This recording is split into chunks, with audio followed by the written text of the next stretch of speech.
हाँ जी, हम कर रहे थे एक्सप्लेनेशन ऑफ 2.4 का। इसको आगे कंटिन्यू करते हैं। तो हम सर्वसमीका समझ रहे थे। तो सर्वसमीका पिछले वीडियो में हमने 5th तक सर्वसमीका कर ली है। आज हम सर्वसमीका 6 करेंगे। तो देखिए पहले आज इसको कंप्लीट कर लेंगे हम। इस वीडियो में कंप्लीट हो जाएगा ये। तो ये आपका चैप्टर कंप्लीट हो जाएगा। उसके बाद आप इसके क्वेश्चन, इसके एक्सप्लेनेशन सब आप वीडियो में देख सकते हैं, प्रीवियस वीडियोस में। ठीक है। तो देखिए सरसमीका है, 6th सरसमीका हम लेंगे। तो देखिए 6th सरसमीका है, सरसमीका 6th है कि x प्लस वाई की होल की पावर 3। इसका एक्सपेंडेड फॉर्म ये है इसका। ठीक है, इसका प्रसारित रूप ये है। तो आप देखिए इसको थोड़ा सा समझिए कि सरसमीका 6 आपको दे रखी है x प्लस वाई की घात 3। इसका मतलब है कि x प्लस वाई की घात 3 का मतलब है कि x प्लस वाई को आपको 3 बार मल्टीप्लाई करना है। ठीक है, इसको थोड़ा सा मैं खोल के बता देती हूँ आपको कि इसको, ये देखिए ये है x प्लस वाई की घात 3। तो इसको क्या है, जैसे हम x की घात 3 को हम x को क्या है 3 बार मल्टीप्लाई करते हैं। ठीक है, x को 3 बार मल्टीप्लाई करते हैं। तो इसी तरीके से इसमें x प्लस वाई की घात 3 है। इसका मतलब है कि आपको x प्लस वाई को क्या करना है, 3 बार मल्टीप्लाई करना है। थोड़ा सा जो कॉम्पिटिटिव एग्जाम्स की तैयारी कर रहे हैं उनको मैं बता देती हूँ। ठीक है, तो ये क्या है, 3 बार आपको मल्टीप्लाई करना है। ठीक है, 3 बार मल्टीप्लाई करना है। जैसे आपने पिछले साल सीखा था कि x प्लस वाई जो बीजीय व्यंजक होते हैं उनको कैसे मल्टीप्लाई करते हैं। ठीक है, तो ये x प्लस वाई को आपको 3 बार मल्टीप्लाई करना है। ठीक है, यहाँ करना नहीं है, आपको क्या कर रखा है, सीधा आपको इसमें आंसर दे रखा है और अब ये आपको लर्न करना पड़ेगा। ठीक है, जिससे क्या होगा कि इससे रिलेटेड जो भी हमें सिमिलर जो क्वेश्चंस दे रखे होंगे उसका हम सीधा एक्सपेंडेड फॉर्म लिख सकते हैं।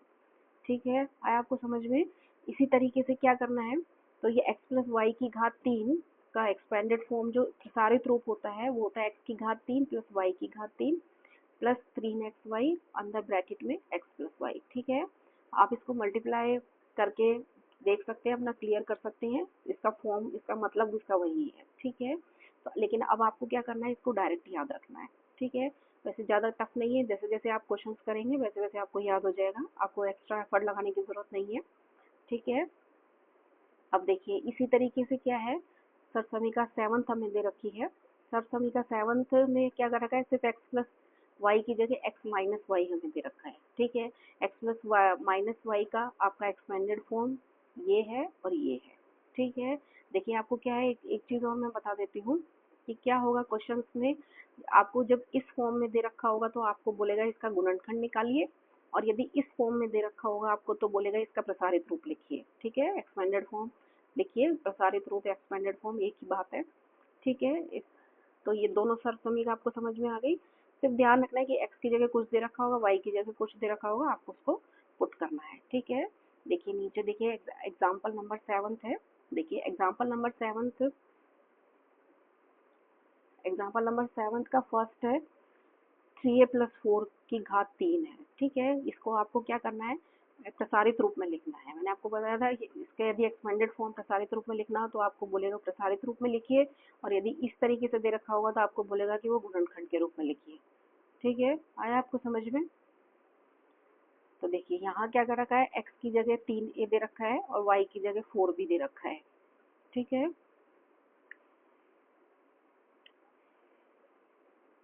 ठीक है, आपको देखिए इसमें दोनों प्रसारित रूप लिखना है तो आप इसका भी कर सकते हैं और इसका भी कर सकते हैं प्रसारित रूप। ठीक है, अब आगे देखिए, ये देखिए मैंने एग्जाम्पल नंबर 18 है आपका। एग्जाम्पल नंबर 18 में दे रखा है कि सर्वसमीका का प्रयोग करके निम्नलिखित का प्रत्येक का मान ज्ञात कीजिए। ठीक है, मान ज्ञात करना है आपको। या देखिए 104 की पावर 3 है, 104 की पावर 3 है, इसका मतलब 104 को आपको 3 बार मल्टीप्लाई करना पड़ेगा। ठीक है, तो इससे बचने के लिए हम क्या करते हैं कि जल्दी करने के लिए हम सर्वसमीका का उपयोग करेंगे। सर्वसमीका का उपयोग कैसे करेंगे कि 104 को आपको लिखना है 100 प्लस 4। ठीक है, 100 प्लस 4 जब हो जाएगा तो देखिए ये इस फॉर्म में आ जाएगा x प्लस वाई की घात 3। ठीक है, ये हमें सर्वसमीका कौन सी है, 6 है। ठीक है, 6 यूज करके इसको हमें एक्सपेंड कर लेना है।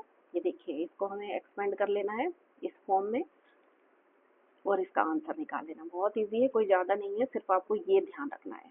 ठीक है, अब देखिए आगे इसी का सेकेंड एग्जाम्पल है 999, ठीक है, का की घात 3 है।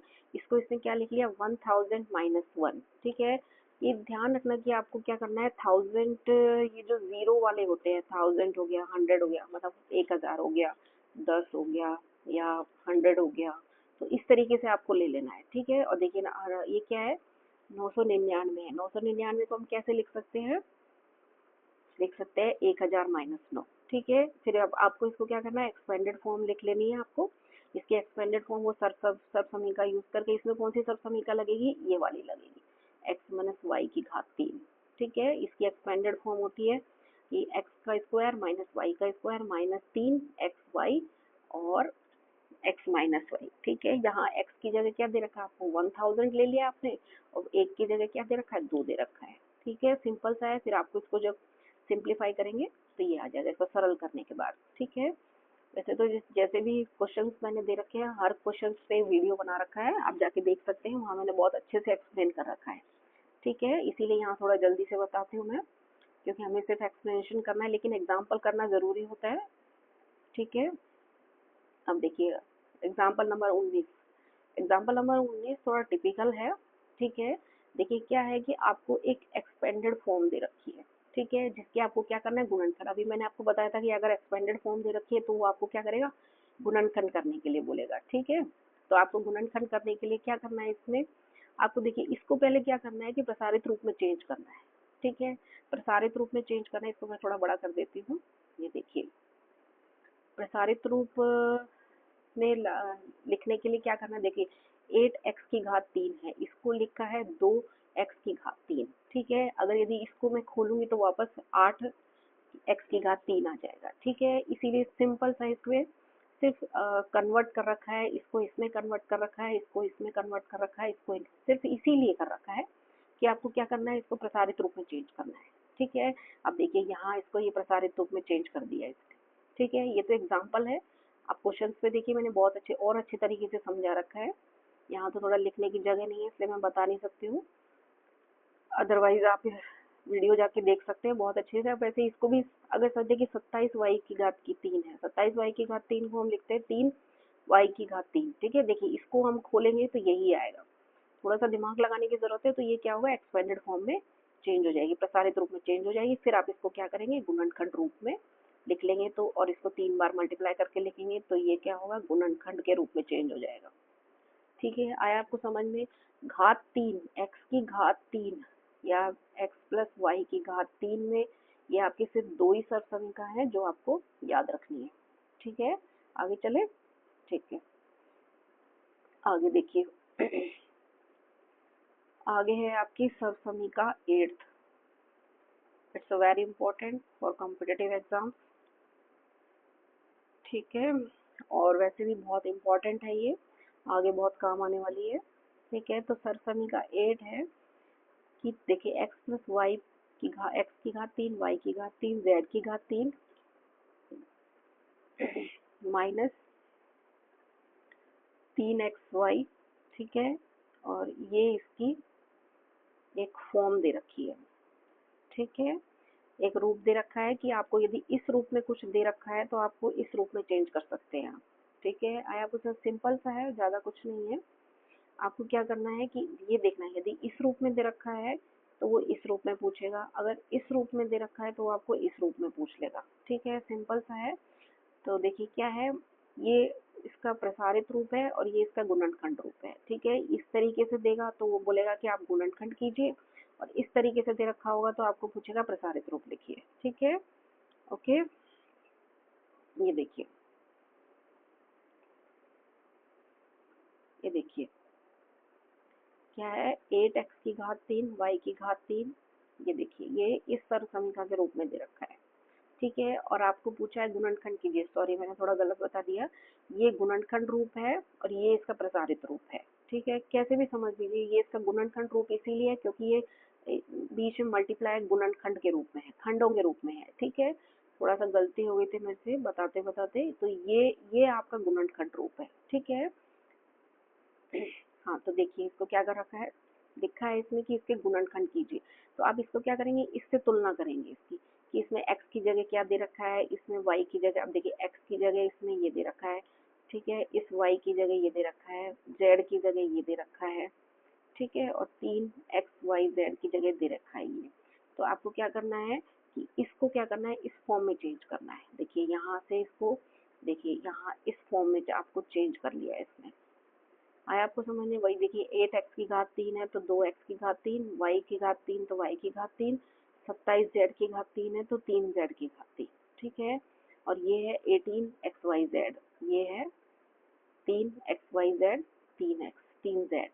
3z, ठीक है। ये देखिए इसको इसमें चेंज कर लिया है, ओके, ठीक है। तो ये देखिए x की जगह आ गया 2x, y की जगह y है, z की जगह आ गया 3z, और ये आ गया देखिए 2x, x की जगह 2x, y की जगह y, 3z की जगह 3, z की जगह 3z आ गया, ठीक है। अब जब ये इस फॉर्म में आ गया तो आपको इस फॉर्म में लिख लेना है। देखिए ये इस तरीके से ये इसने लिख रखा है, ठीक है। और फिर सिंपल सा सिंप्लीफिकेशन करके आपको आंसर निकाल लेना है, इसको गुणनखंड निकाल लेना है, ठीक है।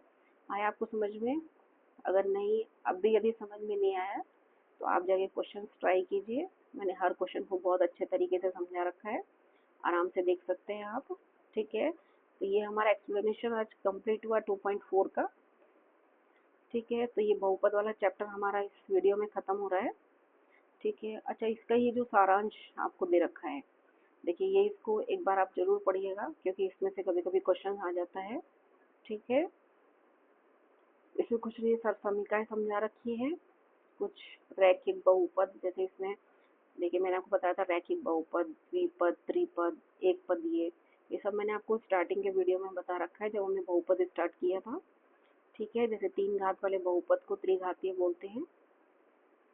तो आप ध्यान रखिएगा इन इन सभी का, बहुत अच्छे से पढ़िएगा और क्वेश्चन ट्राई कीजिएगा, ठीक है। जितने आप क्वेश्चन ट्राई करेंगे उतनी ही आपके चैप्टर क्लियर होता चला जाएगा, ठीक है। इसके बाद हम नंबर सिस्टम स्टार्ट करेंगे जो चैप्टर 1 है, ठीक है। Okay, thank you. और भी कोई क्वेरी हो या कुछ डाउट हो तो आप कमेंट बॉक्स में लिख सकते हैं, ठीक है। Okay, thank you.